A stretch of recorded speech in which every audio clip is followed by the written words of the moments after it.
दोस्तों हाजिर एक होर वीडियो रिपोर्ट लैके चैनल रितेश लखी अनप्लग्ड उत्ते मेरी अज इस वीडियो रिपोर्ट विच मैं पंजाब दे डर्टी कॉप की गल करांगा। ये कोई छोटा मोटा साधारण पुलिस अफसर नहीं है, कोई ASI सब इंस्पैक्टर, चौंकी इंचार्ज, CIA इंचार्ज, इस लैवल का पुलिस अफसर नहीं, बल्कि इंडियन पुलिस सर्विस का पंजाब का DIG रैंक का पुलिस अफसर है। बीते तकरीबन 6 सालों के विच इस करप्ट पुलिस अफसर के खिलाफ एक तो बाद एक भ्रष्टाचार के मुकदमे आते रहे। नशे की तस्करी दे विच नशे के तस्करां नूं बचाउण दे एवज दे विच ਲੱਖਾਂ रुपए की रिश्वत की वसूली करन वाला ये अफसर गरीब किसानां नूं NDPS एक्ट दे नशे की तस्करी के केसां दे विच फसाण दा डर दिखा के अपने चौकी इंचार्जां दे जरिए ਲੱਖਾਂ रुपयां की उगाही करन वाला ये अफसर अपने एक पुलिस मुलाजम नूं NDPS एक्ट के केस दे विच फसा के उस तो ਲੱਖਾਂ रुपए ऐंठ जाण वाला ये DIG पद्धर का IPS पुलिस अफसर इस वक्त भी पंजाब पुलिस दे विच अपने अहुदे उत्ते तैनात है। 2 मामलों दे विच इस शख्स नूं, इस पुलिस अफसर नूं नामजद किया जा चुका है। अगले महीने इसका नार्को टेस्ट यानी कि जिहड़ा पॉलीग्राफ टेस्ट है उसने होना है। झूठ कि ये बोल रहा है, नहीं बोल रहा, अपराधिक मुकदमिਆਂ ਦੇ ਵਿੱਚ ਤੇ पंजाब पुलिस इस गल ਨੂੰ ਲੈ ਕੇ विचार करती पई है कि इस अफसर ਨੂੰ गिरफ्तार किया जाए या ना किया जाए। पॉलीग्राफ टेस्ट होएगा, उस तो बाद एक कॉल ली जाएगी कि इस corrupt patently corrupt police officer ਨੂੰ की अपने अहुदे तो हटाने की गल तो दूर की गल है, इसनूं गिरफ्तार करांगे या नहीं करांगे ये सोचांगे एक महीने बाद। पंजाब के director general of police Gaurav Yadav ने अपना अहुदा सांभने पिछले 1 साल के वक्फे दौरान किए गए अपने ਜਿਹੜੇ भी चंगे काम उन्होंने किए, हालांकि बहुत से कामों के आप उन्होंने नुकताचीनी करते हैं, लेकिन एक चज का काम जे गौरव यादव ने बतौर DGP पंजाब किया तो इस अफसर के खिलाफ जोड़ा मुकदमा सी यानी कि इस अफसर के खिलाफ जांच करके उस मुकदमे को किसी लैवल तक वो लगाए ने। लेकिन क्योंकि एक IPS अफसर है, क्योंकि IPS अफसरों की लॉबी बहुत मजबूत होती है, छोटे मोटे थानेदार किसी ASI सब इंस्पैक्टर इंस्पैक्टरां नूं तां 2 मिनट दे विच चक के गिरफ्तार कर लिया जाता है। उन्होंने ट्रोल होंदियां दे वीडियोज़ के उत्ते तां आपां खूब ताड़ियां बजाते हैं तो कहने कि पंजाब पुलिस करप्ट है। लेकिन पड़तालों का सेक जे किसी रसूखदार ते प्रभावशाली IPS अफसर के उत्ते आ रहा होवे, फिर उस दे खिलाफ कागजी कार्रवाइयां तां होंदियां आ रही ने पिछले 1 साल दे विच, लेकिन एक्शन नहीं हो पा रहा। सो अज मैं गल करांगा डिप्टी इंस्पैक्टर जनरल रैंक के उत्ते फिरोजपुर के DIG दे रेंज के DIG के अहुदे उत्ते तैनात होंदियां होयां 2 अलग-अलग मामलों के विच NDPS एक्ट यानी कि नशे की तस्करी के मुकदमिਆਂ का हवाला दे के या उन्हों का डर दिखा के पुलिस अफसरां ते ड्रग्स के समगलरां तो ਲੱਖਾਂ रुपए की रिश्वत खाण वाले corrupt police officer DIG Inderbir Singh बारे। ਹੁਣ इस इंदरबीर सिंह का जिक्र पंजाब ਦੇ ਵਿੱਚ साल 2017 ਵਿੱਚ ਵੀ ਹੋਇਆ ਸੀ। ਤੁਹਾਨੂੰ हैरानी होएगी, ਇਹਦੇ मैं 3 या 4 केसिस की अज गल करांगा। 3 या 4 केसिस किसी IPS अफसर के घट नहीं होंगे, लेकिन मैं शुरुआत करांगा 2017 ਦੇ ਵਿੱਚੋਂ। ਆਪਾਂ पूरी सीरीज़ के पॉइंट ऑफ व्यू ਨਾਲ ਚੱਲਦੇ ਹਾਂ। Let's go chronologically. 2017 ਦੇ ਵਿੱਚ ਜਦੋਂ ਕੈਪਟਨ ਅਮਰਿੰਦਰ ਸਿੰਘ ਦੀ ਸਰਕਾਰ ਸੀ ਤੇ ਪੰਜਾਬ ਦੇ DGP ਸੁਰੇਸ਼ ਅਰੋੜਾ ਸੀ, उस वक्त एक रिपोर्ट फाइल की जाती है जो कि तत्काली SSP संगरूर मनदीप सिंह सिद्धू वालों फाइल की जाती है। कहा यह जाता है कि AIG यानी कि असिस्टेंट इंस्पैक्टर जनरल के रैंक के उत्ते हैडकुआटर दे विच यानी कि पंजाब पुलिस हैडकुआटर चंडीगढ़ के विच तैनात यही AIG इंदरबीर सिंह वालों रिश्वत ली गई। रिश्वत किस तो ली गई? रिश्वत 2 अजिहे किसानों तो ली गई जिन्हों का नाम धनवंत सिंह ते हरजिंदर सिंह सी। 30 साल इन्हों की उम्र सी। गैंगस्टरां वालों 5 गैंगस्टरां वालों एक फाइनेंसर का कतल उस इलाके दे विच संगरूर जिले दे विच कीता जांदा है। फरवरी 2017 के आस पास की गल होएगी। उस मामले दे विच जदों पड़तालां होंदियां ने ते बहुत लोगों को राउंड अप पुलिस करदी है। ये दस्सिया जांदा है कि उस वक्त एक DSP जशनदीप सिंह सी ते एक SHO रैंक का अफसर सी, जिन्हां दे जरिए ये 2 किसान जिन्हां दे किसी किस्म के कोई संपर्क या तार जुड़ते होणगे उन्हां मुंडियां दे नाल जिन्हां ने वारदात कीती है गैंगस्टरां दे नाल, इन्हां नूं राउंड अप करके संगरूर की बडरुखा की चौकी दे विच पुलिस फोर्स दे विच बुलाया जाता है। उत्थे इन्हां नूं डर दिखाया जाता है। इशारा हुंदा है इसे पुलिस अफसर AIG इंदरबीर सिंह का, DSP जशनदीप सिंह ते SHO पद्धर का जिहड़ा पुलिस अफसर है, इन्हां 2 किसानां तो तकरीबन 23 लाख रुपए की रिश्वत की वसूली करते हैं, ये डर दिखा के कि तुहानूं इस अपराधिक मामले दे विच असीं नामजद कर दांगे। सो वो जिहड़े 23 लाख रुपए की जी पेमेंट है अपैरेंटली इन्हां पुलिस अफसरां ने DSP ते दूसरे ने की होंदी है, वो इसे AIG ਇੰਦਰਵੀਰ ਸਿੰਘ ਦੇ ਨਾਂ ਉੱਤੇ ਕੀਤੀ ਹੁੰਦੀ ਹੈ ਤੇ ਇਹ ਰਿਪੋਰਟ ਬਣਾ ਕੇ SSP ਜਿਹੜੇ ਤਤਕਾਲੀ ਸੰਗਰੂਰ ਦੇ ਮਨਦੀਪ ਸਿੱਧੂ ਹੁੰਦੇ ਨੇ ਉਹ ਹੈੱਡਕੁਆਟਰ ਭੇਜਦੇ ਨੇ ਕਿ ਇਸ AIG ਜੋ ਕਿ ਉਸ ਵਕਤ ਐਡਮਿਨਿਸਟ੍ਰੇਸ਼ਨ ਮਹਿਕਮੇ ਵਿੱਚ ਤੈਨਾਤ ਹੁੰਦਾ ਹੈ, ਐਡਮਿਨਿਸਟ੍ਰੇਸ਼ਨ ਮਹਿਕਮਾ ਜਿਹੜਾ ਹੈੱਡਕੁਆਟਰ ਦੇ ਵਿੱਚ ਹੁੰਦਾ ਹੈ, ਉਸ ਦਾ ਕੰਮ ਪੁਲਿਸ ਅਫਸਰਾਂ ਦੇ ਤਬਾਦਲਿਆਂ ਦੇ ਨਾਲ, ਪੋਸਟਿੰਗ ਤੇ ਉਹਨਾਂ ਦੀ ਟਰਾਂਸਫਰਸ ਦੇ ਨਾਲ ਡੀਲ ਕਰਨਾ ਹੁੰਦਾ ਹੈ। ਸੋ ਪੋਸੀਬਲੀ ਇਹ ਬੰਦਾ ਹੈੱਡਕੁਆਟਰ ਦੇ ਵਿੱਚ ਬੈਠ ਕੇ ਕੁਝ ਅਫਸਰਾਂ ਦੀ ਮਦਦ ਦੇ ਨਾਲ ਇਸ ਤਰੀਕੇ ਦੀਆਂ ਉਗਾਹੀਆਂ ਉਸ ਸਾਲ ਵੀ ਕਰਦਾ ਰਿਹਾ। ਇਹ ਕਿਹਾ ਗਿਆ ਕਿ ਇੰਦਰਬੀਰ ਦੇ ਖਿਲਾਫ ਐਕਸ਼ਨ ਲਿਆ ਜਾਵੇ ਤੇ ਇਸ ਦੇ ਖਿਲਾਫ ਅਪਰਾਧਿਕ ਮੁਕੱਦਮਾ ਦਰਜ ਕੀਤਾ ਜਾਏ ਤੇ ਇਹ ਫੈਸਲਾ ਵੀ ਹੋ ਗਿਆ। ਇਸ ਅਫਸਰ ਨੂੰ AIG ਐਡਮਿਨਿਸਟ੍ਰੇਸ਼ਨ ਦੇ ਮਹਿਕਮੇ ਚੋਂ ਹਟਾ ਕੇ AIG ਰੂਲਸ ਐਂਡ ਪਾਲਿਸੀ ਲਾਤਾ ਗਿਆ। ਇਹ ਵੀ ਫੈਸਲਾ ਹੋਇਆ ਕਿ ਇਸ ਦੇ ਖਿਲਾਫ ਕਾਰਵਾਈ ਹੋਏਗੀ। ਲੇਕਿਨ ਕੱਟ ਦ ਸਟੋਰੀ ਸ਼ਾਰਟ, ਅੱਜ ਤੱਕ ਇਹ ਅਫਸਰ ਪੰਜਾਬ ਦੇ ਵਿੱਚ ਅਲੱਗ-ਅਲੱਗ ਜ਼ਿਲ੍ਹਿਆਂ ਦੇ ਵਿੱਚ ਜਾਂ ਅਲੱਗ-ਅਲੱਗ ਪੁਲਿਸ ਰੇਂਜਸ ਦੇ ਬਹੁਤ ਹੀ ਮਹੱਤਵਪੂਰਨ ਅਹੁਦਿਆਂ ਦੇ ਉੱਤੇ ਕਾਬਜ਼ ਰਿਹਾ। ਇਸ ਦੇ ਖਿਲਾਫ ਕਿਉਂ ਉਹਨਾਂ ਕੇਸਾਂ ਦੇ ਵਿੱਚ ਕਾਰਵਾਈ ਨਹੀਂ ਹੋਈ? ਹੁਣ ਇਸ ਅਫਸਰ ਨੇ ਕਿਸ ਤਰੀਕੇ ਦੇ ਨਾਲ ਕੈਪਟਨ ਅਮਰਿੰਦਰ ਸਿੰਘ ਦੇ ਪੂਰੇ ਕਾਰਜਕਾਲ ਦੌਰਾਨ ਸਥਿਤੀ ਨੂੰ ਮੈਨੀਪੂਲੇਟ ਕਰਕੇ ਆਪਣੇ ਅਹੁਦਿਆਂ ਤੇ ਅਲੱਗ-ਅਲੱਗ ਰੈਂਕਸ ਦੇ ਉੱਤੇ ਰਹਿਣ ਦੇ ਵਿੱਚ ਕਾਮਯਾਬੀ ਹਾਸਲ ਕੀਤੀ, ਇਹ ਤਾਂ ਇਹੀ ਜਨਾਬ ਦੱਸ ਸਕਦੇ ਨੇ। ਲੇਕਿਨ ਇਸ ਦਾ ਇੱਕ ਮੈਟਰੀਮੋਨੀਅਲ ਡਿਸਪਿਊਟ ਬਹੁਤ ਚਰਚਾ ਦੇ ਵਿੱਚ ਆਇਆ। ਆਪਣੀ ਪਤਨੀ ਜੋ ਕਿ ਪੰਜਾਬ ਤੇ ਹਰਿਆਣਾ ਹਾਈ ਕੋਰਟ ਦੇ ਇੱਕ ਲਾਇਰ ਹੈਗੇ ਨੇ, ਉਹਨਾਂ ਵੱਲੋਂ ਅਮਨਦੀਪ ਬੈਂਸ ਉਹਨਾਂ ਦਾ ਨਾਮ ਦੱਸਿਆ ਜਾਂਦਾ ਹੈ, ਆਪਣੀ ਪਤਨੀ ਵੱਲੋਂ ਵੀ ਇੱਕ ਡੋਮੈਸਟਿਕ ਵਾਇਲੈਂਸ ਦੇ ਮੁਤਲਕ ਕੇਸ ਦੇ ਵਿੱਚ ਇਸੇ AIG ਉਸ ਵਕਤ ਸੀ, ਹੁਣ DIG ਹੈ, DIG ਇੰਦਰਬੀਰ ਸਿੰਘ ਨੂੰ ਨਾਮਜ਼ਦ ਕੀਤਾ ਗਿਆ 2018 ਦੇ ਵਿੱਚ। ਇੱਕ ਅਜਿਹੀ ਚਰਚਾ, ਇੱਕ ਅਜਿਹੀ ਕਵਰੇਜ ਵੀ ਮੈਂ ਉਹਨਾਂ ਦਿਨਾਂ ਦੇ ਵਿੱਚ ਕੀਤੀ ਸੀ ਜਦੋਂ ਕਿ ਪੰਜਾਬ ਪੁਲਿਸ ਦੀ ਕੀ ਇੱਕ ਪੁਲਿਸ ਅਫਸਰ ਦੇ ਨਾਲ ਇਸ ਸ਼ਖਸ ਦੇ ਕੁਝ ਪਰਸਨਲ ਰਿਲੇਸ਼ਨਸ ਨੂੰ ਲੈ ਕੇ ਵਿਵਾਦ ਉੱਠਿਆ। ਇਸ ਦੀ ਪਤਨੀ ਨੇ ਪੰਜਾਬ ਦੇ DGP ਨੂੰ ਉਸ ਵਕਤ ਚਿੱਠੀ ਲਿਖੀ। ਪੁਰਸ਼ ਅਤੇ ਮਹਿਲਾ ਪੁਲਿਸ ਅਫਸਰ ਮਹਿਕਮਿਆਂ ਦੇ ਵਿੱਚ ਰਹਿੰਦੇ ਹੋਏ ਇੱਕ ਦੂਸਰੇ ਦੇ ਨਾਲ ਪਰਸਨਲ ਸੰਬੰਧ ਨਹੀਂ ਰੱਖ ਸਕਦੇ ਹੋ, ਇਸ ਚੀਜ਼ ਦੀ ਸ਼ਿਕਾਇਤ ਵੀ ਇਸ ਦੀ ਪਤਨੀ ਵੱਲੋਂ ਕੀਤੀ ਗਈ। ਲੇਕਿਨ ਉਹ ਸ਼ਿਕਾਇਤ ਦਾ ਵੀ ਕੁਝ ਨਹੀਂ ਹੋਇਆ। ਉਹ ਕਵਰੇਜਸ ਵੀ ਉਹਨਾਂ ਦੌਰਾਂ ਦੇ ਵਿੱਚ ਹੁੰਦੀਆਂ ਰਹੀਆਂ। ਲੇਕਿਨ ਪਿਛਲੇ ਸਾਲ ਯਾਨੀ ਕਿ 2022 ਦੇ ਵਿੱਚ ਦੋ ਹੋਰ ਵੱਡੇ ਮਾਮਲੇ ਸਾਹਮਣੇ ਆਏ ਤੇ 2022 ਦੇ ਜੂਨ ਜੁਲਾਈ ਦੇ ਮਹੀਨਿਆਂ ਦੇ ਵਿੱਚ ਉੱਭਰਨ ਵਾਲੇ ਇਹਨਾਂ ਮਾਮਲਿਆਂ ਤੋਂ ਬਾਅਦ ਹੀ ਪੜਤਾਲ ਸ਼ੁਰੂ ਹੁੰਦੀ ਹੈ। ਉਹੀ ਸਮਾਂ ਹੁੰਦਾ ਜਦੋਂ ਕਿ ਪੰਜਾਬ ਦੇ DGP ਦੇ ਰੂਪ ਵਿੱਚ ਗੌਰਵ ਯਾਦਵ ਆਪਣਾ ਅਹੁਦਾ ਸਾਂਭਦੇ ਨੇ ਤੇ ਅੱਜ 1 ਸਾਲ ਪੂਰਾ ਹੋ ਚੁੱਕਾ ਹੈ। ਪਿਛਲੇ ਮਹੀਨੇ ਜੂਨ ਦੇ ਵਿੱਚ FIR ਦੇ ਵਿੱਚ ਇਸ AIG DIG ਇੰਦਰਬੀਰ ਸਿੰਘ ਨੂੰ ਪਹਿਲੀ ਵਾਰ ਨੋਮੀਨੇਟ ਕੀਤਾ ਗਿਆ। 1 ਸਾਲ ਦਾ ਸਮਾਂ ਲੱਗ ਗਿਆ ਪੰਜਾਬ ਪੁਲਿਸ ਨੂੰ। ਪੜਤਾਲਾਂ ਹੀ ਚੱਲਦੀਆਂ ਰਹੀਆਂ। ਤਕਰੀਬਨ ਸ਼ਾਇਦ ਦੱਸਿਆ ਜਾਂਦਾ ਕਿ 3-4 ਵਾਰ ਪੰਜਾਬ ਵਿਜੀਲੈਂਸ ਬਿਊਰੋ ਨੇ ਇਸ ਤੋਂ ਪੁੱਛਗਿੱਛ ਕੀਤੀ, ਜਿਸ ਤੋਂ ਬਾਅਦ ਇੰਦਰਬੀਰ ਸਿੰਘ ਦੇ ਖਿਲਾਫ ਹੁਣ ਫਾਈਨਲੀ ਉਸ ਨੂੰ FIR ਦੇ ਵਿੱਚ ਨੋਮੀਨੇਟ ਕਰ ਲਿਆ ਗਿਆ। 2 ਅਲੱਗ-ਅਲੱਗ ਕੇਸਿਸ ਨੇ, ਮੈਂ ਉਹਨਾਂ ਦਾ ਜ਼ਿਕਰ ਕਰਾਂਗਾ। ਸਭ ਤੋਂ ਪਹਿਲਾਂ ਤਾਂ ਮੈਂ ਤੁਹਾਨੂੰ ਦੱਸਦਾ ਕਿ ਜੁਲਾਈ 2022 ਦੇ ਮਹੀਨੇ ਵਿੱਚ ਆਪਾਂ ਇੱਕ ਰਿਪੋਰਟ ਬਣਾਈ ਸੀ, ਤੁਹਾਨੂੰ ਯਾਦ ਹੋਏਗਾ। DSP ਲਖਵੀਰ ਸਿੰਘ, ਇੱਕ ਕਰਪਟ ਪੁਲਿਸ ਅਫਸਰ ਜੋ ਕਿ ਫਰੀਦਕੋਟ ਦੇ CIA ਦੇ ਵਿੱਚ ਇੰਚਾਰਜ ਸੀ, ਉਸ ਨੂੰ ਗ੍ਰਿਫਤਾਰ ਕੀਤਾ ਜਾਂਦਾ ਹੈ 6 ਜੁਲਾਈ 2022 ਨੂੰ। ਇਹ ਰਿਪੋਰਟ ਆਪਾਂ ਆਪਣੇ ਚੈਨਲ ਤੇ ਬਣਾਈ ਸੀ ਤੇ ਇਸ ਰਿਪੋਰਟ ਦੇ ਵਿੱਚ ਮੈਂ ਇਸੇ DIG ਇੰਦਰਬੀਰ ਸਿੰਘ ਜੋ ਕਿ ਫਿਰੋਜ਼ਪੁਰ ਦਾ DIG ਹੈ, ਉਸ ਦਾ ਨਾਂ ਲੈਣ ਤੋਂ ਗੁਰੇਜ਼ ਕੀਤਾ ਸੀ। ਹਾਲਾਂਕਿ ਕਮੈਂਟਾਂ ਦੇ ਵਿੱਚ ਬਹੁਤ ਲੋਕਾਂ ਨੇ ਉਸ ਵਕਤ ਜ਼ਿਕਰ ਕੀਤਾ ਸੀ ਕਿ ਤੁਸੀਂ ਇਸ ਇੰਦਰਬੀਰ ਸਿੰਘ ਦਾ ਨਾਂ ਕਿਉਂ ਨਹੀਂ ਲਿਆ, ਕਿਉਂਕਿ ਉਸ ਵਕਤ ਇਸ ਮਾਮਲੇ ਦੀ ਪੜਤਾਲ ਜਾਰੀ ਸੀ। ਇੰਦਰਬੀਰ ਸਿੰਘ ਨੂੰ ਇਸ ਮਾਮਲੇ ਦੇ ਵਿੱਚ ਇੰਪਲੀਕੇਟ ਨਹੀਂ ਕੀਤਾ ਗਿਆ ਤੇ ਪੂਰਾ 1 ਸਾਲ ਲੱਗ ਗਿਆ ਪੰਜਾਬ ਵਿਜੀਲੈਂਸ ਬਿਊਰੋ ਨੂੰ ਇੰਦਰਬੀਰ ਸਿੰਘ ਨੂੰ ਇਸ ਕੇਸ ਦੇ ਵਿੱਚ ਇੰਪਲੀਕੇਟ ਕਰਨ ਨੂੰ। ਬੈਕਗਰਾਉਂਡ ਕੀ ਸੀ ਉਸ ਰਿਪੋਰਟ ਦਾ ਜਿਹੜਾ ਲਿੰਕ ਹੈ ਮੈਂ ਨਾਲ ਦੇ ਨਾਲ ਟੈਗ ਕਰਦਾ ਪਿਆ ਹਾਂ ਇਸੇ ਵੀਡੀਓ ਦੇ। ਲੇਕਿਨ ਆਪਾਂ ਦੱਸ ਦਈਏ just to refresh and recall the whole case.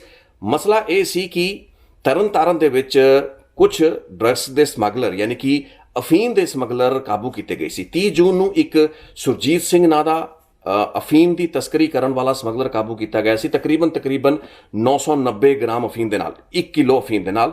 ਤੇ ਉਸ ਤੋਂ 3 ਦਿਨ ਬਾਅਦ ਪਸ਼ੌਰਾ ਸਿੰਘ ਨਾਂ ਦਾ ਇੱਕ ਹੋਰ ਜਿਹੜਾ ਡਰੱਗ ਸਮਗਲਰ ਸੀ, ਜੋ ਕਿ ਇਸ ਇਲਾਕੇ ਦੇ ਵਿੱਚ ਤਰਨਤਾਰਨ ਦੇ ਇਲਾਕੇ ਦੇ ਵਿੱਚ ਇੱਕ ਹੱਬ ਮੰਨਿਆ ਗਿਆ ਹੈ ਡਰੱਗਸ ਦੀ ਸਮਗਲਿੰਗ। ਤਰਨਤਾਰਨ ਮਖੂ ਜਿਹੜਾ ਹਰੀਕੇ ਦੇ ਨਾਲ ਦਾ ਏਰੀਆ ਲੱਗਦਾ ਹੈ, ਈਵਨ ਅਪ ਟਿਲ ਮੋਗਾ, ਪੂਰੀ ਦੀ ਪੂਰੀ ਬੈਲਟ ਹੈ ਜਿੱਥੇ ਕਿ ਨਸ਼ੇ ਦੇ ਤਸਕਰ ਨਾ ਸਿਰਫ ਐਕਟਿਵ ਨੇ ਬਲਕਿ ਪੁਲਿਸ ਵਾਲਿਆਂ ਨੂੰ ਉਹਨਾਂ ਨੇ ਕਰਪਟ ਕੀਤਾ ਹੋਇਆ, ਕਾਣੇ ਕੀਤਾ ਹੋਇਆ। ਮੈਂ ਅੱਜ ਦੀ ਸਥਿਤੀ ਦੀ ਗੱਲ ਨਹੀਂ ਕਰਦਾ ਪਿਆ ਬਲਕਿ ਮੈਂ ਪਿਛਲੇ ਕੁਝ ਮਹੀਨੇ ਪਹਿਲਾਂ ਦੀਆਂ ਗੱਲਾਂ ਬਾਤਾਂ ਕਰਦਾ ਪਿਆ ਹਾਂ। ਜੁਲਾਈ 2022 ਦੇ ਵਿੱਚ ਜਦੋਂ ਰਿਪੋਰਟਾਂ ਬਣਦੀਆਂ ਨੇ, ਕਰਪਸ਼ਨ ਦਾ ਲੈਵਲ ਇਹ ਸੀ ਤੇ ਇਸ ਲੈਵਲ ਦੇ DIG ਪੱਧਰ ਦੇ IPS ਅਫਸਰ ਉੱਤੇ ਬੈਠ ਕੇ ਇਸ ਤਰੀਕੇ ਦੀਆਂ ਵਸੂਲੀਆਂ ਉਗਾਹੀਆਂ ਕਰਦੇ ਪਏ ਸੀ। ਸ਼ਰੇਆਮ ਜਿਹੜਾ ਕਹਿੰਦੇ ਨਾ ਕਿ ਆਵਾ ਉੱਤੇ ਪਿਆ ਸੀਗਾ ਪੂਰੇ ਦੇ ਪੁਲਿਸ ਤੰਤਰ ਦਾ ਇਹਨਾਂ ਜ਼ਿਲ੍ਹਿਆਂ ਦੇ ਵਿੱਚ। ਅੱਜ ਕੀ ਸਥਿਤੀ ਹੈ ਮੈਂ ਇਹਦੇ ਬਾਰੇ ਜ਼ਿਆਦਾ ਬਿਹਤਰ ਨਹੀਂ ਦੱਸ ਸਕਦਾ, ਲੇਕਿਨ ਆਈ ਹੋਪ ਕਿ ਚੀਜ਼ਾਂ ਦੇ ਵਿੱਚ ਥੋੜੀ ਬਹੁਤ ਇੰਪਰੂਵਮੈਂਟ ਜ਼ਰੂਰ ਹੋਈ ਹੋਗੀ। ਅਫਸਰ ਵਗੈਰਾ ਬਦਲੀ ਕੀਤੇ ਗਏ ਨੇ ਤੇ ਆ ਜਿਹੜੇ ਇਸ ਤਰੀਕੇ ਦੀਆਂ ਕਾਰਵਾਈਆਂ ਵੀ ਵਿੱਢੀਆਂ ਗਈਆਂ। ਸੋ 30 ਜੂਨ ਨੂੰ ਸੁਰਜੀਤ ਸਿੰਘ ਨੂੰ ਫੜਿਆ ਜਾਂਦਾ ਹੈ, ਪਸ਼ੌਰਾ ਸਿੰਘ ਨੂੰ ਫੜਿਆ ਜਾਂਦਾ ਹੈ 3 ਜਾਂ 4 ਜੁਲਾਈ ਦੇ ਆਸ-ਪਾਸ। ਇਹ ਦੋਵੇਂ ਜਿਹੜੇ ਸਮਗਲਰ ਸੀ, ਖਾਸ ਕਰਕੇ ਪਸ਼ੌਰਾ ਸਿੰਘ ਨੇ 9,95,000 ਕੁੱਲ ਮਿਲਾ ਕੇ 10 ਲੱਖ ਦੇ ਆਸ-ਪਾਸ ਦੀ ਡੀਲ ਸਟ੍ਰਾਈਕ ਕੀਤੀ ਪਹਿਲਾਂ ਇਸਨੇ ਲੋਕਲ ਲੈਵਲ ਦੇ CIA ਦੇ ਜਿਹੜਾ ਇੰਚਾਰਜ ਸੀ ਉਸ ਨੂੰ ਬ੍ਰਾਈਬ ਕਰਨ ਦੀ ਕੋਸ਼ਿਸ਼ ਕੀਤੀ, ਉਸਨੇ ਇਸ ਨੂੰ ਕੋਈ ਹਾਮੀ ਨਹੀਂ ਭਰੀ, ਜਿਸ ਤੋਂ ਬਾਅਦ ਇਸ ਨੇ ਫਰੀਦਕੋਟ ਜ਼ਿਲ੍ਹੇ ਦਾ ਇੱਕ CIA ਦੇ ਵਿੱਚ ਤੈਨਾਤ DSP ਲਖਵੀਰ ਸਿੰਘ ਉਸ ਦੇ ਨਾਲ ਸੰਪਰਕ ਕੀਤਾ, ਕਿਉਂਕਿ DSP ਲਖਵੀਰ ਸਿੰਘ ਪਹਿਲਾਂ ਤਰਨਤਾਰਨ ਦੇ ਇਲਾਕੇ ਦੇ ਵਿੱਚ ਕੰਮ ਕਰ ਚੁੱਕਾ ਸੀ। ਭਿੱਖੀਵਿੰਡੀ ਦਾ ਪੁਲਿਸ ਥਾਣਾ ਪੈਂਦਾ ਸੀ ਜਿੱਥੇ ਇਹ ਪਸ਼ੌਰਾ ਸਿੰਘ ਦਾ ਕੇਸ ਸੀ। ਸੋ ਇਸ ਇਲਾਕੇ ਦੇ ਵਿੱਚ ਇਸ ਨੂੰ ਜਾਣਕਾਰੀ ਵੀ ਸੀ, ਲੇਕਿਨ ਉਸ ਵਕਤ ਦੇ ਤਰਨਤਾਰਨ ਦੇ SSP ਤੱਕ ਇਸ ਸਮਗਲਰ ਦਾ ਵਾਸ ਸ਼ਾਇਦ ਨਹੀਂ ਸੀ ਚੱਲ ਰਿਹਾ ਪਸ਼ੌਰਾ ਸਿੰਘ ਦਾ, ਜਿਸ ਦੇ ਚੱਲਦਿਆਂ ਉਸਨੇ ਸਿੱਧਾ ਜਿਹੜਾ ਤਾਰ ਪੜਾਇਆ DIG ਫਿਰੋਜ਼ਪੁਰ, ਕਿਉਂਕਿ ਇਹ ਤਰਨਤਾਰਨ ਦਾ ਪੂਰਾ ਸਟ੍ਰੈਚ ਮੋਗਾ ਫਿਰੋਜ਼ਪੁਰ ਤਰਨਤਾਰਨ ਇਹ DIG ਰੇਂਜ ਇੰਦਰਵੀਰ ਸਿੰਘ ਦੇ ਹੇਠਾਂ ਤਾਂ ਸੀ। ਸੋ ਇੰਦਰਵੀਰ ਸਿੰਘ ਦੇ ਨਾਲ ਸਿੱਧੇ ਡਾਇਰੈਕਟ ਰਾਬਤੇ ਦੇ ਵਿੱਚ ਸੀ ਇਹ DSP ਲਖਵੀਰ ਸਿੰਘ, ਜਿਸ ਨੇ ਫਰੀਦਕੋਟ ਤੋਂ ਬੈਠ ਕੇ 10 ਲੱਖ ਰੁਪਏ ਰਿਸ਼ਵਤ ਦੇ ਬਦਲੇ ਪਸ਼ੌਰਾ ਸਿੰਘ ਨੂੰ ਉਹ ਸੁਰਜੀਤ ਸਿੰਘ ਦੇ ਕੋਲੋਂ ਜਿਹੜੀ 1 ਕਿਲੋ ਅਫੀਮ ਫੜੀ ਗਈ ਸੀ ਉਸ ਕੇਸ ਦੇ ਵਿੱਚ ਉਸ ਦਾ ਨਾਂ ਕਢਵਾਉਣ ਦੀ ਇੱਕ ਰਿਸ਼ਵਤ ਦੀ ਡੀਲ ਸਟ੍ਰਾਈਕ ਕੀਤੀ, ਜਿਸ ਤੋਂ ਬਾਅਦ ਕਿ ਇਹ ਰਿਸ਼ਵਤ ਦਾ ਆਦਾਨ ਪ੍ਰਦਾਨ ਹੋਇਆ। ਨਿਸ਼ਾਨ ਸਿੰਘ ਤੇ ਹੀਰਾ ਸਿੰਘ ਵਰਗੇ ਕੁਝ ਹੋਰ ਇਸ ਕੇਸ ਦੇ ਵਿੱਚ ਵੀ ਜਿਹੜੇ ਲੋਕ ਨੋਮੀਨੇਟ ਤੇ ਗ੍ਰਿਫਤਾਰ ਕੀਤੇ ਗਏ, ਉਹਨਾਂ ਦੇ ਘਰਾਂ ਤੋਂ 9,95,000 ਦੀ ਰਿਸ਼ਵਤ ਦੀ ਰਕਮ ਨੂੰ ਪੰਜਾਬ ਪੁਲਿਸ ਨੇ ਕਾਰਵਾਈ ਕਰਕੇ ਜੁਲਾਈ ਦੇ ਪਹਿਲੇ ਹਫ਼ਤੇ ਦੌਰਾਨ ਰਿਕਵਰ ਕੀਤਾ ਤੇ ਇਸ ਮਾਮਲੇ ਵਿੱਚ ਮੁਕੱਦਮਾ ਸ਼ੁਰੂ ਹੋਇਆ। ਇਹ ਉਸੇ ਵਕਤ ਗੱਲਾਂ ਬਾਤਾਂ ਉੱਭਰ ਕੇ ਆ ਗਈਆਂ ਸਨ ਜਿਸ ਦਿਨ ਮੈਂ ਰਿਪੋਰਟ ਰਾਤ ਨੂੰ ਬਣਾਈ ਸੀ ਕਿ ਪੰਜਾਬ ਪੁਲਿਸ ਦੇ ਨਵੇਂ ਬਣੇ DGP ਨੇ ਐਕਸ਼ਨ ਮੋਡ ਦੇ ਵਿੱਚ ਆ ਗਏ ਨੇ। ਇਸ ਤਰੀਕੇ ਦੀਆਂ ਗੱਲਾਂ ਮੈਂ ਕਰ ਰਿਹਾ ਸੀ ਤੇ DSP ਲਖਵੀਰ ਦੀ ਤਸਵੀਰ ਦੇ ਨਾਲ ਆਪਾਂ ਸਾਰੀ ਦੀ ਸਾਰੀ ਰਿਪੋਰਟ ਨਸ਼ਰ ਕੀਤੀ ਸੀ। ਉਸ ਵਕਤ ਵੀ ਇੰਦਰਵੀਰ ਦਾ ਨਾ ਇਨਵੈਸਟੀਗੇਸ਼ਨ ਵਿੱਚ ਆ ਚੁੱਕਾ ਸੀ, ਲੇਕਿਨ ਕਿਉਂਕਿ ਉਸ ਵਕਤ ਤੱਕ ਨਾ ਕੋਈ ਕੇਸ ਸੀ ਨਾ ਕਿਸ ਤਰੀਕੇ ਦੀ ਗੱਲਬਾਤ ਪੰਜਾਬ ਪੁਲਿਸ ਨੇ ਆਫੀਸ਼ੀਅਲੀ ਕੀਤੀ ਸੀ, ਸੋ ਮੈਂ ਉਸ ਨਾਂ ਨੂੰ ਨਹੀਂ ਲੈ ਸਕਿਆ। ਲੋਕਾਂ ਨੇ ਇਤਰਾਜ਼ ਵੀ ਕੀਤਾ ਸੀ, ਲੇਕਿਨ ਖੈਰ ਪੁਲਿਸ ਨੇ ਉਸ ਵਕਤ ਤੱਕ ਕਾਰਵਾਈ ਨੂੰ ਬਹੁਤ ਹੀ ਤੇਜ਼ੀ ਦੇ ਨਾਲ ਸ਼ੁਰੂ ਕੀਤਾ ਵੀ, ਧਰ ਪਕੜ ਵੀ ਸ਼ੁਰੂ ਹੋ ਗਈ, DSP ਲਖਵੀਰ ਵੀ ਫੜਿਆ ਗਿਆ, ਲੇਕਿਨ DIG ਇੰਦਰਵੀਰ ਦੇ ਮਾਮਲੇ ਦੇ ਵਿੱਚ ਪੁਲਿਸ ਠੰਡੀ ਰਹੀ। ਕਾਰਵਾਈਆਂ ਸ਼ੁਰੂ ਹੋਈਆਂ। ਇਹ ਕੇਸ ਪਹਿਲਾਂ ਪੰਜਾਬ ਪੁਲਿਸ ਨੇ ਖੁਦ ਆਪਣੇ ਲੈਵਲ ਦੇ ਉੱਤੇ ਇਸ ਨੂੰ ਹੱਲ ਕੀਤਾ ਸੀ, ਉਸ ਤੋਂ ਬਾਅਦ ਕੇਸ ਨੂੰ ਪੰਜਾਬ ਦੇ ਵਿਜੀਲੈਂਸ ਬਿਊਰੋ ਨੂੰ ਦਿੱਤਾ ਗਿਆ, ਕਿਉਂਕਿ ਇੱਕ IPS ਅਫਸਰ ਦਾ ਮਾਮਲਾ ਸੀ ਤੇ ਰਿਸ਼ਵਤਖੋਰੀ ਦੀ ਗੱਲਬਾਤ ਸੀ। ਈਵਨ NDPS ਐਕਟ ਯਾਨੀ ਕਿ ਨਸ਼ੇ ਦੀ ਤਸਕਰੀ, ਕਿਉਂਕਿ ਉਸੇ ਮਾਮਲੇ ਦੇ ਵਿੱਚ ਤਾਂ ਪੂਰੀ ਦੀ ਪੂਰੀ ਰਿਸ਼ਵਤਖੋਰੀ ਹੋਈ ਸੀ, ਉਸ ਮਾਮਲੇ ਦੀ ਵੀ ਇੰਪਲੀਕੇਸ਼ਨ ਸੀ, ਲੇਕਿਨ ਲੈ ਦੇਖੇ ਪੰਜਾਬ ਵਿਜੀਲੈਂਸ ਬਿਊਰੋ ਨੂੰ ਕੇਸ ਦਿੱਤਾ ਗਿਆ, ਜਿਸ ਤੋਂ ਬਾਅਦ ਕਈ ਮਰਤਬਾ DIG ਇੰਦਰਵੀਰ ਦੇ ਦਫ਼ਤਰ ਜਾ ਕੇ ਵਿਜੀਲੈਂਸ ਬਿਊਰੋ ਪੁੱਛਗਿੱਛ ਕਰਦਾ ਰਿਹਾ। ਉਸ ਤੋਂ ਇਸ ਪੂਰੇ ਦੇ ਪੂਰੇ ਮਾਮਲੇ ਦੇ ਵਿੱਚ ਉਸਦੇ ਕਿਵੇਂ ਤਾਰ ਜੁੜਦੇ ਸੀ DSP ਲਖਵੀਰ ਸਿੰਘ ਦੇ ਨਾਲ, ਦਾ ਕੀ ਕੰਟੈਕਟ ਸੀ, ਸਾਰੀਆਂ ਗੱਲਾਂ ਬਾਤਾਂ ਉਸ ਤੋਂ ਪੁੱਛੀਆਂ ਗਈਆਂ ਹੋਣਗੀਆਂ, ਜਿਨ੍ਹਾਂ ਨੂੰ ਕੋਈ ਇੰਦਰਵੀਰ ਸਿੰਘ ਡਿਨਾਈ ਕਰਦਾ ਰਿਹਾ ਹੋਵੇਗਾ। ਫਾਈਨਲੀ ਇਸ ਸਾਲ ਜੂਨ ਦੇ ਮਹੀਨੇ ਦੇ ਵਿੱਚ ਇਨਫੋਰਮੇਸ਼ਨ ਆਉਂਦੀ ਹੈ ਕਿ DIG ਇੰਦਰਵੀਰ ਸਿੰਘ ਨੂੰ ਨੋਮੀਨੇਟ ਕਰ ਲਿਆ ਗਿਆ। ਅੱਜ ਦੀ ਤਰੀਕ ਦੇ ਵਿੱਚ ਪੰਜਾਬ ਆਮ ਪੁਲਿਸ ਦੇ DIG ਵਜੋਂ ਤੈਨਾਤ ਹੈ DIG ਇੰਦਰਵੀਰ ਸਿੰਘ, ਲੇਕਿਨ ਇਸ ਅਪਰਾਧਿਕ ਮੁਕੱਦਮੇ ਯਾਨੀ ਕਿ 30 ਜੂਨ ਤੇ 4 ਜੁਲਾਈ ਨੂੰ ਹੋਈਆਂ ਜਿਹੜੀਆਂ ਗ੍ਰਿਫਤਾਰੀਆਂ 2022 ਦੇ ਸਾਲ ਦੌਰਾਨ ਸੁਰਜੀਤ ਸਿੰਘ ਪਸ਼ੌਰਾ ਸਿੰਘ ਦੇ ਮਾਮਲੇ ਦੇ ਵਿੱਚ ਉਸੇ ਕੇਸ ਦੇ ਵਿੱਚ ਨੋਮੀਨੇਟ ਕੀਤਾ ਗਿਆ ਹੈ DIG ਇੰਦਰਵੀਰ ਸਿੰਘ ਨੂੰ। ਪ੍ਰੀਵੈਂਸ਼ਨ ਆਫ ਕਰਪਸ਼ਨ ਐਕਟ ਦੀਆਂ ਧਾਰਾਵਾਂ ਲਾਈਆਂ ਗਈਆਂ ਨੇ, ਰਿਸ਼ਵਤਖੋਰੀ ਯਾਨੀ ਕਿ ਕੁਝ ਗਿਫਟ ਲੈ ਕੇ ਕਿਸੇ ਵੀ offender ਨੂੰ ਸਕਰੀਨ ਕਰਨ ਦੇ ਜਿਹੜੇ ਸੈਕਸ਼ਨਸ IPC ਦੇ ਸ਼ਾਇਦ 213 ਵਗੈਰਾ ਪੈਂਦੇ ਨੇ, ਉਹ ਚਾਰਜ ਕੀਤੇ ਗਏ ਨੇ। ਇਸ ਤੋਂ ਇਲਾਵਾ 120B ਕ੍ਰਿਮੀਨਲ ਕਨਸਪੀਰੇਸੀ ਦਾ ਕੇਸ ਹੈ ਤੇ NDPS ਐਕਟ ਦੀਆਂ ਧਾਰਾਵਾਂ ਦੀ ਵੀ ਇੰਪਲੀਕੇਸ਼ਨ ਇੰਦਰਵੀਰ ਸਿੰਘ ਦੇ ਖਿਲਾਫ ਆਉਂਦੀਆਂ ਨੇ। ਲੇਕਿਨ ਅੱਜ ਹੈਰਾਨੀ ਦੀ ਗੱਲ ਇਹ ਹੈ ਕਿ NDPS ਵਰਗੇ ਕੇਸਾਂ ਦੇ ਵਿੱਚ ਜਿੱਥੇ ਕਿਸੇ ਆਮ ਪੁਲਿਸ ਅਫਸਰ, ਕਿਸੇ ਆਮ ਤਸਕਰ ਜਾਂ ਕਿਸੇ ਵੀ ਵਿਅਕਤੀ ਨੂੰ ਮਿੰਟਾਂ ਸਕਿੰਟਾਂ ਦੇ ਵਿੱਚ ਚੱਕ ਕੇ ਜੇਲ੍ਹਾਂ ਦੇ ਵਿੱਚ ਪਾਤਾ ਜਾਂਦਾ ਤੇ ਸਾਲਾਂ ਉਹਨਾਂ ਦੀਆਂ ਬੇਲਾਂ ਨਹੀਂ ਹੁੰਦੀਆਂ। 1 ਸਾਲ ਲੱਗਦਾ ਪੰਜਾਬ ਪੁਲਿਸ ਨੂੰ ਇਸ ਇਨਵੈਸਟੀਗੇਸ਼ਨ ਨੂੰ ਕਰਨ ਲਈ। 1 ਸਾਲ ਤੋਂ ਬਾਅਦ ਵੀ ਅੱਜ ਪੰਜਾਬ ਪੁਲਿਸ ਇਹ ਕਹਿ ਰਹੀ ਹੈ ਜੀ ਕਿ 1 ਮਹੀਨੇ ਬਾਅਦ ਅਸੀਂ ਪੋਲੀਗ੍ਰਾਫ ਟੈਸਟ ਤੋਂ ਬਾਅਦ ਇਹ ਡਿਸਾਈਡ ਕਰਾਂਗੇ ਕਿ ਇੰਦਰਵੀਰ ਦੀ ਗ੍ਰਿਫਤਾਰੀ ਦਾ ਕਰਨਾ ਕੀ ਕਰਨਾ ਹੈ ਨਹੀਂ ਕਰਨਾ। ਹੈਰਾਨੀ ਤਾਂ ਇਸ ਗੱਲ ਦੀ ਹੁੰਦੀ ਹੈ ਕਿ IPS ਅਫਸਰ ਵੈਸੇ ਤਾਂ ਪੜ੍ਹੇ ਲਿਖੇ ਅਫਸਰ ਮੰਨੇ ਜਾਂਦੇ ਨੇ ਤੇ ਸੀਨੀਅਰ ਅਹੁਦਿਆਂ ਤੇ ਇਹਨਾਂ ਅਫਸਰਾਂ ਨੂੰ ਇਸੇ ਵਾਸਤੇ ਬਿਠਾਇਆ ਜਾਂਦਾ ਹੈ ਕਿ ਹੇਠਲੇ ਪੱਧਰ ਦੇ ਅਫਸਰ ਕੋਈ ਵਧੀਕੀ ਕਰਦੇ ਨੇ, ਧੱਕਾ ਕਰਦੇ ਨੇ, ਆਪਣਾ ਕੰਮ ਸਹੀ ਤਰੀਕੇ ਦੇ ਨਾਲ ਨਹੀਂ ਕਰਦੇ, ਆਪਣੀ ਡਿਊਟੀ ਦੇ ਵਿੱਚ ਕੋਈ ਕੁਤਾਹੀ ਕਰਦੇ ਨੇ ਤਾਂ ਇਹ ਅਫਸਰ ਉਹਨਾਂ ਦੇ ਉੱਤੇ ਨਾ ਸਿਰਫ ਇੱਕ ਓਵਰਸਾਈਟ ਦਾ ਕੰਮ ਕਰਦੇ ਨੇ, ਓਵਰਸੀ ਕਰਦੇ ਨੇ, ਬਲਕਿ ਉਹਨਾਂ ਦੇ ਖਿਲਾਫ ਕਾਰਵਾਈਆਂ ਕਰਦੇ ਨੇ, ਕੋਰਸ ਕਰੈਕਟ ਕਰਦੇ ਨੇ। ਲੋਕਾਂ ਨੂੰ ਇਨਸਾਫ ਦਿਵਾਉਣ ਦੇ ਵਿੱਚ ਅਜਿਹੇ ਅਫਸਰਾਂ ਦੀ ਭੂਮਿਕਾ ਹੋਣੀ ਚਾਹੀਦੀ ਹੈ, ਲੇਕਿਨ ਇਸ ਤਰੀਕੇ ਦੇ ਅਫਸਰ ਜੋ ਕਿ 2017 ਤੋਂ ਇਹਨਾਂ ਦੇ ਕਿੱਸੇ ਕਹਾਣੀਆਂ ਮਸ਼ਹੂਰ ਹੈਗੇ ਨੇ, ਜਿਹੜੇ ਟੌਪ ਦੇ ਹਲਕੇ ਹੈਗੇ ਨੇ, ਪੰਜਾਬ ਪੁਲਿਸ ਦੇ ਸੀਨੀਅਰ ਮੋਸਟ ਅਫਸਰਾਂ ਨੇ, ਜ਼ਿਲ੍ਹਿਆਂ ਦੇ SSPs ਨੇ ਇਸ ਅਫਸਰ ਦੇ ਖਿਲਾਫ 2017 ਤੋਂ ਲਿਖ ਕੇ ਦਿੱਤਾ ਹੋਇਆ ਤੇ ਇਸ ਦੇ ਖਿਲਾਫ ਕੋਈ ਕਾਰਵਾਈ ਨਹੀਂ, ਉਲਟਾ ਇਸ ਨੂੰ ਇੱਕ ਤੋਂ ਬਾਅਦ ਇੱਕ ਅਹੁਦੇ ਮਿਲਦੇ ਰਹੇ। ਇਸ ਸਾਲ ਇਸ ਵਕਤ ਵੀ ਇਹ ਪੰਜਾਬ ਪੁਲਿਸ ਦੇ ਵਿੱਚ ਅਫਸਰ ਹੈ ਤੇ ਪੁਲਿਸ ਨੂੰ ਹਜੇ ਸਮਝ ਨਹੀਂ ਆ ਰਿਹਾ ਕਿ ਕਾਰਵਾਈ ਕਰਨੀ ਹੈ ਤਾਂ ਕਿਵੇਂ ਕਰਨੀ ਹੈ। ਬੇਗੁਨਾਹ ਕਿਸਾਨਾਂ ਨੂੰ ਅਪਰਾਧਿਕ ਮਾਮਲਿਆਂ ਦੇ ਵਿੱਚ ਦਰਜ ਕਰਨ ਦਾ ਡਰ ਦਿਖਾ ਕੇ ਇਸ ਨੇ ਉਹਨਾਂ ਤੋਂ ਉਗਾਹੀ ਕੀਤੀ, ਵਸੂਲੀ ਕਰਵਾਈ, ਚੌਕੀ ਇੰਚਾਰਜਾਂ ਤੋਂ, ਹੇਠਲੇ ਪੱਧਰ ਦੇ ਪੁਲਿਸ ਅਫਸਰਾਂ ਤੋਂ ਉਗਾਹੀ ਕਰਵਾਈ, ਨਸ਼ੇ ਦੇ ਤਸਕਰਾਂ ਤੋਂ ਇਸ ਨੇ ਉਗਾਹੀ ਕਰਾਈ। ਹੋਰ ਤਾਂ ਹੋਰ ਇਸਨੇ ਆਪਣੇ ਮਹਿਕਮੇ ਦੇ ਪੁਲਿਸ ਅਫਸਰ ਵੀ ਨਹੀਂ ਛੱਡੇ। ਤੇ ਹੁਣ ਮੈਂ ਉਸ ਤੀਸਰੇ ਕੇਸ ਦੀ ਜ਼ਿਕਰ ਕਰਾਂਗਾ, ਯਾਨੀ ਕਿ ਦੋ ਕੇਸ ਹੈਗੇ ਨੇ ਜਿਸ ਵਿੱਚ ਇਸ ਨੂੰ ਨਾਮਜ਼ਦ ਕੀਤਾ ਗਿਆ। ਇੱਕ ਤਾਂ ਸੁਰਜੀਤ ਸਿੰਘ ਪਸ਼ੌਰਾ ਸਿੰਘ ਤੇ ਡੀਐਸਪੀ ਲਖਬੀਰ ਸਿੰਘ ਵਾਲਾ ਜੂਨ ਤੇ ਜੁਲਾਈ 2022 ਦਾ ਕੇਸ। ਇੱਕ ਹੋਰ ਜੁਲਾਈ ਦੇ ਵਿੱਚ ਕੇਸ ਰਜਿਸਟਰ ਕੀਤਾ ਜਾਂਦਾ ਜੋ ਕਿ ਸ਼ਾਇਦ ਅਗਸਤ ਸਤੰਬਰ ਦੇ ਮਹੀਨੇ ਦੇ ਵਿੱਚ ਰਜਿਸਟਰ ਕੀਤਾ ਗਿਆ। ਇਹ ਇੱਕ ਅਜਿਹਾ ਕੇਸ ਸੀ ਕਿਉਂਕਿ ਜਦੋਂ ਲਖਬੀਰ ਸਿੰਘ ਵਾਲੇ ਕੇਸ ਦੇ ਵਿੱਚ ਡੀਆਈਜੀ ਇੰਦਰਬੀਰ ਦੇ ਤਾਰ ਇਹਨਾਂ ਸਮਗਲਰਸ ਜਾਂ ਉਹਨਾਂ ਤੋਂ ਰਿਸ਼ਵਤਖੋਰੀ ਦੇ ਕੇਸ ਦੇ ਨਾਲ ਜੁੜੇ, ਉਸ ਤੋਂ ਬਾਅਦ ਇਨਵੈਸਟੀਗੇਸ਼ਨ ਅੱਗੇ ਆਈ। ਇੱਕ ਹੋਰ ਏਐਸਆਈ ਜੋ ਕਿ ਤਰਨਤਾਰਨ ਦੇ ਵਿੱਚ ਹੀ ਤੈਨਾਤ ਸੀ, ਉਸਨੇ ਆਪਣੀ ਹੱਡ ਬੀਤੀ ਜਾਂ ਕਹਿ ਲਓ ਕਿ ਆਪਣੀ ਸ਼ਿਕਾਇਤ ਪੁਲਿਸ ਦੇ ਸੀਨੀਅਰ ਅਧਿਕਾਰੀਆਂ ਕੋਲ ਕੀਤੀ, ਜਿਸ ਵਿੱਚ ਉਸਨੇ ਦੱਸਿਆ ਕਿ ਉਸ ਪੁਲਿਸ ਅਫਸਰ ਤੋਂ ਤਕਰੀਬਨ 19.5 ਲੱਖ ਰੁਪਏ ਦੀ ਜਿਹੜੀ ਰਿਸ਼ਵਤ ਸੀ ਵਸੂਲੀ ਗਈ। ਇਹ ਵਸੂਲੀ ਜਿਹੜੀ ਹੋਈ ਇਹ ਵੀ ਡੀਆਈਜੀ ਇੰਦਰਬੀਰ ਨੇ ਕੀਤੀ। ਐਨਡੀਪੀਐਸ ਦੇ ਐਕਟ ਦੇ ਵਿੱਚ ਇਸ ਏਐਸਆਈ ਨੂੰ ਝੂਠੇ ਮਾਮਲੇ ਦੇ ਵਿੱਚ ਫਸਾਉਣ ਦਾ ਡਰ ਦਿਖਾ ਕੇ, ਆਈ ਡੋਂਟ ਨੋ ਕਿ ਉਸ ਏਐਸਆਈ ਦੀ ਕੀ ਗਲਤੀ ਸੀ, ਕਿਸੇ ਮਾਮਲੇ ਦੇ ਵਿੱਚ ਉਸਨੇ ਕੋਈ ਕੋਤਾਹੀ ਕੀਤੀ ਸੀ, ਕੋਈ ਗੈਰ ਜ਼ਿੰਮੇਦਾਰਾਨਾ ਗੱਲਬਾਤ ਕੀਤੀ ਸੀ, ਜਿਸ ਤੋਂ ਬਾਅਦ ਕਿ ਇਹ ਸਬਬ ਬਣਿਆ, ਕਾਰਨ ਪੈਦਾ ਹੋਇਆ। ਲੇਕਿਨ ਇੱਕ ਬਲਜਿੰਦਰ ਸਿੰਘ ਨਾਂ ਦਾ ਏਐਸਆਈ ਸੀ ਜਿਸ ਤੋਂ ਕਿ 19.5 ਯਾਨੀ ਕਿ 19.5 ਲੱਖ ਰੁਪਏ ਦੀ ਰਿਸ਼ਵਤ ਵਸੂਲ ਕਰ ਲਈ ਗਈ। ਉਸ ਕੇਸ ਦੇ ਵਿੱਚ ਵੀ ਡੀਆਈਜੀ ਇੰਦਰਬੀਰ ਸਿੰਘ ਨੂੰ ਸਤੰਬਰ 2022 ਦੇ ਵਿੱਚ ਨਾਮਜ਼ਦ ਕਰ ਲਿਆ ਗਿਆ ਸੀ। ਸੋ ਦੋ ਕੇਸ ਹੋ ਗਏ, ਨਸ਼ੇ ਦੇ ਤਸਕਰਾਂ ਤੋਂ ਵਸੂਲੀ ਡੀਆਈਜੀ ਇੰਦਰਬੀਰ ਕਰੇ, ਕਿਸਾਨਾਂ ਤੋਂ ਵਸੂਲੀ ਡੀਆਈਜੀ ਇੰਦਰਬੀਰ ਕਰੇ, ਤੇ ਹੋਰ ਤਾਂ ਹੋਰ ਛੱਡੋ ਆਪਣੇ ਮਹਿਕਮੇ ਦੇ ਵੀ ਮੁਲਾਜ਼ਮਾਂ ਨੂੰ ਇਸ ਬੰਦੇ ਨੇ ਨਹੀਂ ਬਖਸ਼ਿਆ, ਉਹਨਾਂ ਤੋਂ ਵੀ ਲੱਖਾਂ ਰੁਪਏ ਦੀ ਵਸੂਲੀ। ਜਿਹੜੇ ਲੱਖਾਂ ਰੁਪਏ ਦੇ ਰਹੇ ਸੀ ਉਹ ਵੀ ਐਕਸਪਲੇਨ ਕਰਨ। ਚਲੋ ਨਸ਼ੇ ਦੇ ਤਸਕਰਾਂ ਦੀ ਤਾਂ ਗੱਲ ਸਮਝ ਵਿੱਚ ਆ ਗਈ ਹੈ, ਕਿਸਾਨਾਂ ਨੇ ਆਪਣੀ ਮਜਬੂਰੀ ਦੇ ਚੱਲਦੇ ਹੋਏ ਗੱਲਬਾਤ ਕੀਤੀ, ਲੇਕਿਨ ਇੱਕ ਏਐਸਆਈ ਨੂੰ ਕੀ ਨੌਬਤ ਆਈ ਸੀ ਕਿ ਉਸਨੇ 19.5 ਲੱਖ ਰੁਪਇਆ ਇਸ ਅਫਸਰ ਨੂੰ ਰਿਸ਼ਵਤ ਦੇ ਰੂਪ ਵਿੱਚ ਦਿੱਤਾ। ਬਾਅਦ ਦੇ ਵਿੱਚ ਇਹ ਸਾਰੀ ਚੀਜ਼ਾਂ ਪੜਤਾਲ ਦੇ ਵਿੱਚ ਐਸਟੈਬਲਿਸ਼ ਹੋਈਆਂ ਤੇ ਡੀਆਈਜੀ ਇੰਦਰਬੀਰ ਨੂੰ ਉਸ ਕੇਸ ਦੇ ਵਿੱਚ ਨੋਮੀਨੇਟ ਕੀਤਾ ਗਿਆ। ਸੋ ਅੱਜ ਦੋ ਕੇਸਿਸ ਇਸ ਕਰਪਟ ਪੁਲਿਸ ਅਫਸਰ ਦੇ ਖਿਲਾਫ ਪੰਜਾਬ ਪੁਲਿਸ ਨੇ ਬਣਾਏ ਨੇ। ਇਹ ਤਾਂ ਉਹ ਮਾਮਲੇ ਹੈਗੇ ਨੇ ਜੋ ਕਿ ਸਾਹਮਣੇ ਆ ਗਏ, ਜਗ ਜ਼ਾਹਰ ਹੋ ਗਏ, ਜਿਨ੍ਹਾਂ ਮਾਮਲਿਆਂ ਦੇ ਵਿੱਚ ਪੁਲਿਸ ਮਹਿਕਮੇ ਨੇ ਵੀ ਐਕਸ਼ਨ ਲਿਆ। ਲੇਕਿਨ ਐਕਸ਼ਨ ਵੀ ਕਾਹਦਾ ਲਿਆ? ਤੁਸੀਂ ਇੱਕ ਸਾਲ ਲਾਤਾ ਪੂਰੀ ਇਨਵੈਸਟੀਗੇਸ਼ਨ ਕਰਨ ਤੇ ਇਸ ਕਰਪਟ ਪੁਲਿਸ ਆਫਿਸਰ ਨੂੰ ਐਫਆਈਆਰ ਦੇ ਵਿੱਚ ਨੋਮੀਨੇਟ ਕਰਨ ਦੇ ਵਿੱਚ, ਤੇ ਅੱਜ ਤੁਸੀਂ ਇਸ ਨੂੰ ਗ੍ਰਿਫਤਾਰ ਕਰਨਾ ਮੁਨਾਸਬ ਨਹੀਂ ਸਮਝ ਰਹੇ ਹੋ। ਅਜਿਹੇ ਆਈਪੀਐਸ ਅਫਸਰਾਂ ਨੂੰ ਮੌਕੇ ਕੀ ਦਿੱਤੇ ਜਾ ਰਹੇ ਹੈਗੇ ਨੇ, ਕਿਉਂਕਿ ਇਹਨਾਂ ਦੀ ਲੌਬੀ ਬਹੁਤ ਸਟਰੋਂਗ ਹੁੰਦੀ ਹੈ ਕਿ ਇਹਨਾਂ ਨੂੰ ਬਚਾਉਣ ਦੀਆਂ ਕੋਸ਼ਿਸ਼ਾਂ ਅਜੇ ਵੀ ਹੋ ਰਹੀਆਂ ਨੇ।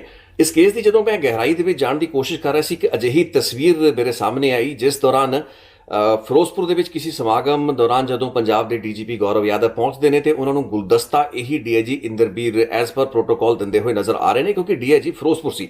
ਹੁਣ ਸਵਾਲ ਇਹ ਪੈਦਾ ਹੁੰਦਾ ਕਿ ਜੁਲਾਈ ਦੇ ਮਹੀਨੇ ਦੇ ਵਿੱਚ ਭ੍ਰਸ਼ਟਾਚਾਰ ਦੇ ਇਹ ਜਿਹੜੇ ਇਲਜ਼ਾਮ ਸੀ ਇਸ ਅਫਸਰ ਦੇ ਉੱਤੇ ਲੱਗ ਚੁੱਕੇ ਸੀ। ਵਿਜੀਲੈਂਸ ਬਿਊਰੋ ਤੋਂ ਵੱਲੋਂ ਇਸ ਦੀ ਪੁੱਛਗਿੱਛ ਜਾਰੀ ਸੀ। ਸਤੰਬਰ ਦੇ ਮਹੀਨੇ ਦੇ ਵਿੱਚ ਇੱਕ ਕੇਸ ਦੇ ਵਿੱਚ, ਇੱਕ ਐਫਆਈਆਰ ਦੇ ਵਿੱਚ ਇਸ ਡੀਆਈਜੀ ਨੂੰ ਨੋਮੀਨੇਟ ਕਰ ਲਿਆ ਗਿਆ ਸੀ ਤੇ ਉਸ ਤੋਂ ਬਾਅਦ ਵੀ ਪੰਜਾਬ ਦੇ ਡੀਜੀਪੀ ਜਿਨ੍ਹਾਂ ਨੇ ਖੁਦ ਇਸ ਕਾਰਵਾਈ ਨੂੰ, ਇਸ ਅਫਸਰ ਰਿਆ, ਇਸ ਦੇ ਨਾਲ ਦੇ ਜੁੜੇ ਹੋਏ ਅਫਸਰਾਂ ਦੇ ਖਿਲਾਫ ਸ਼ੁਰੂ ਕੀਤਾ ਸੀ, ਉਹ ਇਸੇ ਜਨਾਬ ਦੇ ਹੱਥੋਂ ਫੁੱਲਾਂ ਦਾ ਇੱਕ ਗੁਲਦਸਤਾ ਲੈ ਰਹੇ ਸੀ। ਅਜਿਹੀਆਂ ਤਸਵੀਰਾਂ ਦੇਖਣ ਤੋਂ ਬਾਅਦ ਮਨ ਦੇ ਵਿੱਚ ਚਿੰਤਾ ਇਹ ਹੁੰਦੀ ਹੈ ਕਿ ਜੇ ਜੁਲਾਈ ਤੇ ਸਤੰਬਰ ਦੇ ਵਿੱਚ ਅਪਰਾਧਿਕ ਮਾਮਲਿਆਂ ਦੇ ਵਿੱਚ ਨਾ ਆਣ ਜਾਂ ਉਹਨਾਂ ਕੇਸਾਂ ਦੇ ਵਿੱਚ ਨਾਮਜ਼ਦ ਹੋਣ ਦੇ ਬਾਵਜੂਦ ਵੀ ਇਹ ਲੋਕ ਖਿੜੇ ਚਿਹਰਿਆਂ ਦੇ ਨਾਲ ਪੰਜਾਬ ਦੇ ਡੀਜੀਪੀ ਨੂੰ ਫੁੱਲਾਂ ਦੇ ਗੁਲਦਸਤੇ ਦੇ ਰਹੇ ਨੇ, ਤਾਂ ਇਸ ਚੀਜ਼ ਦੀ ਕੀ ਗਾਰੰਟੀ ਹੈ ਕਿ ਇਸ ਸਾਲ ਯਾਨੀ ਕਿ ਜੂਨ ਦੇ ਵਿੱਚ ਜਿਹੜਾ ਅਪਰਾਧਿਕ ਮੁਕੱਦਮਾ ਇਸ ਅਫਸਰ ਦੇ ਖਿਲਾਫ ਦਰਜ ਹੋਇਆ ਹੈ ਨਸ਼ੇ ਦੇ ਤਸਕਰਾਂ ਤੋਂ ਰਿਸ਼ਵਤ ਲੈਣ ਦੇ ਮਾਮਲੇ ਦੇ ਵਿੱਚ, ਉਸ ਦੇ ਬਾਵਜੂਦ ਵੀ ਕੁਝ ਮਹੀਨੇ ਬਾਅਦ ਇਹ ਅਫਸਰ ਫੇਰ ਦੁਬਾਰਾ ਗੁਲਾਬ ਦੇ ਜਿਹੜੇ ਫੁੱਲਾਂ ਦੇ ਗੁਲਦਸਤੇ ਪੰਜਾਬ ਦੇ ਡੀਜੀਪੀ ਨੂੰ ਨਹੀਂ ਦੇ ਰਹੇ ਹੋਣਗੇ। ਸੋ ਇੱਕ ਬਹੁਤ ਹੀ ਮਜ਼ਬੂਤ ਲੌਬੀ ਹੈ ਜਿਸ ਦੇ ਖਿਲਾਫ ਕਾਰਵਾਈ ਕਰਨੀ ਕੋਈ ਸੌਖੀ ਨਹੀਂ ਹੈ। ਅਜਿਹੇ ਕਿਹੜੇ ਕਾਰਨ ਰਹਿੰਦੇ ਨੇ, ਫੈਕਟਰ ਰਹਿੰਦੇ ਨੇ ਕਿ ਸੀਨੀਅਰ ਪੁਲਿਸ ਦੇ ਅਧਿਕਾਰੀ, ਇਹਨਾਂ ਦੇ ਸੁਪੀਰੀਅਰ ਵੀ ਇਹਨਾਂ ਦੇ ਖਿਲਾਫ ਕਾਰਵਾਈ ਖੁੱਲ ਕੇ ਨਹੀਂ ਕਰ ਪਾਉਂਦੇ? ਕਿਹੜੀਆਂ ਕਮਜ਼ੋਰੀਆਂ ਹੁੰਦੀਆਂ ਨੇ ਤੇ ਕੀ ਫੈਕਟਰ ਹੁੰਦੇ ਨੇ ਜਿਸ ਕਾਰਨ ਅਦਾਲਤਾਂ ਦੇ ਰੁਖ ਵੀ ਅਜਿਹੇ ਅਫਸਰਾਂ ਦੇ ਪ੍ਰਤੀ ਥੋੜੇ ਬਹੁਤ ਨਰਮ ਹੀ ਰਹੇ ਨੇ? ਬਹੁਤ ਸੇ ਸਵਾਲ ਜੋ ਮੇਰੇ ਤੇ ਤੁਹਾਡੇ ਜ਼ਿਹਨ ਦੇ ਵਿੱਚ ਉੱਭਰ ਰਹੇ ਨੇ ਇਸ ਰਿਪੋਰਟ ਨੂੰ ਵੇਖ ਕੇ ਵੀ, ਉਹਨਾਂ ਦੇ ਜਵਾਬ ਆਪਾਂ ਨੂੰ ਨਹੀਂ ਮਿਲ ਪਾਏ, ਲੇਕਿਨ ਕੱਲ ਦੀ ਰਿਪੋਰਟ ਕੁਝ ਹੱਦ ਤੱਕ ਉਹਨਾਂ ਜਵਾਬਾਂ ਨੂੰ ਤੁਹਾਡੇ ਸਾਹਮਣੇ ਰੱਖੇਗੀ। ਅਗਲੀ ਮੇਰੀ ਰਿਪੋਰਟ ਦੇ ਵਿੱਚ ਗੱਲਬਾਤ ਹੋਏਗੀ ਇਸੇ ਤਰੀਕੇ ਦੇ ਨਾਲ ਡੀਆਈਜੀ ਇੰਦਰਬੀਰ ਦੀ ਤਰਜ਼ ਉੱਤੇ ਇੱਕ ਹੋਰ ਅਜਿਹੇ ਰਸੂਖਦਾਰ ਅਫਸਰ ਜਿਸ ਦੇ ਪਿੱਛੇ ਕਿਹੜੀਆਂ ਤਾਕਤਾਂ ਹੈਗੀਆਂ ਨੇ, ਜੋ ਕਿ ਇੰਨੇ ਸਾਲ ਬੀਤ ਜਾਣ ਤੋਂ ਬਾਅਦ ਸਿੱਟਾਂ ਤੋਂ ਲੈ ਕੇ ਤਮਾਮ ਇਨਵੈਸਟੀਗੇਸ਼ਨ ਦੇ ਵਿੱਚ ਉਸ ਅਫਸਰ ਦੇ ਮੁਤਲਕ ਅਪਰਾਧਿਕ ਜਿਹੜੇ ਤੱਥ ਜਗ ਜ਼ਾਹਰ ਉਜਾਗਰ ਹੋਣ ਦੇ ਬਾਵਜੂਦ ਵੀ ਉਸ ਨੂੰ ਅਜੇ ਤੱਕ ਹੱਥ ਪਾਇਆ ਨਹੀਂ ਜਾ ਸਕਿਆ ਹੈ। ਤੁਸੀਂ ਸਾਰੇ ਸਮਝ ਚੁੱਕੇ ਹੋ, ਮੈਂ ਜ਼ਿਕਰ ਵੀ ਕਰ ਚੁੱਕਾ, ਲੇਕਿਨ ਬਾਕੀ ਦੀਆਂ ਗੱਲਾਂ ਅਗਲੀ ਰਿਪੋਰਟ ਵਿੱਚ ਕਰਾਂਗੇ। ਉਸ ਨੂੰ ਇਸ ਰਿਪੋਰਟ ਦਾ ਪਾਰਟ 2 ਸਮਝੋ। ਛੇਤੀ ਉਸ ਰਿਪੋਰਟ ਨੂੰ ਵੀ ਤੁਹਾਡੀ ਨਜ਼ਰ ਕਰਾਂਗਾ। ਬਹੁਤ ਬਹੁਤ ਧੰਨਵਾਦ ਇਸ ਰਿਪੋਰਟ ਨੂੰ ਵੇਖਣ ਲਈ। Thank you so much.